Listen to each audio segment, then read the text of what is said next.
Bog svima, u sljedećih par minuta ispričat ćemo vam nešto o tvrtki Mobilisis koja ove godine isto tako sudjeluje na tjednu karijera. Naša kompanija postoji već 15 godina i jedan je od prvih startupa u Hrvatskoj. Bavimo se sa nekoliko stvari, između ostalog sa razvojem telekomunikacijske opreme i softvera, posebno u domeni upravljanja sustava voznim parkom, isto tako inteligentnim prometnim rješenjima, ali kako smo isto tako i partneri njemačke tvrtke SICK, onda se bavimo i IoT rješenjima za industrijske procese. Mobilisis i FOI već dugo godina surađuju, prije svega na tjednu karijera i nedavno smo uredili jedan mali kutak u vašoj rupi.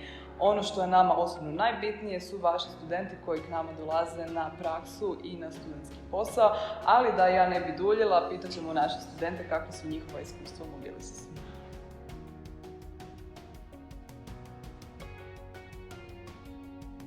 Tijekom prakse sam radio na projektu za tvrtku Rasko. Znači, to je konkretno bila mobilna aplikacija koja je razvijena u Flutter programskom okruženju i napravljena je za iOS i Android razvoj platformu.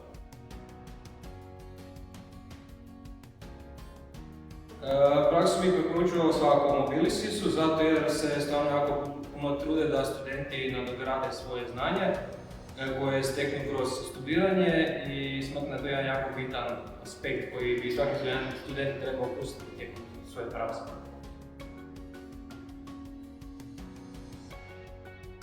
Imao sam prilike raditi sa TDC uređajem koji je zapravo gateway sustav koji sadrži otvorenu platformu, industrijsku IoT, koja omogućuje konekciju većeg broja uređaja i vrlo detaljnu obradu podataka.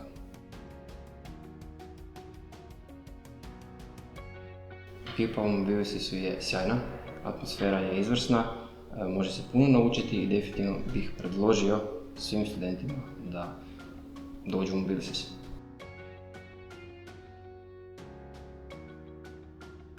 Moje uvođenje u posao izgledalo je tako da kada sam stigao na praksu, radio sam na jednostavnim zadacima te sam kroz vrijeme unaprijedio svoj rad kompleksnim zadacima i time dobio priliku vidjeti kako je to raditi na stvarnim projektima u firmi koja se bavi takvim projektima.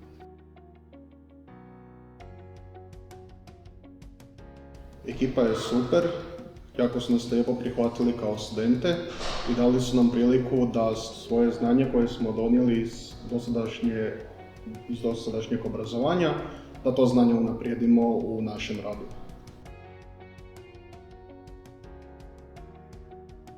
Mobilisisu mi je super što nas je ekipa baš prihvatila kao studente, kao jednake, te su nam dali priliku i podršku prilikom našeg rada u firmi.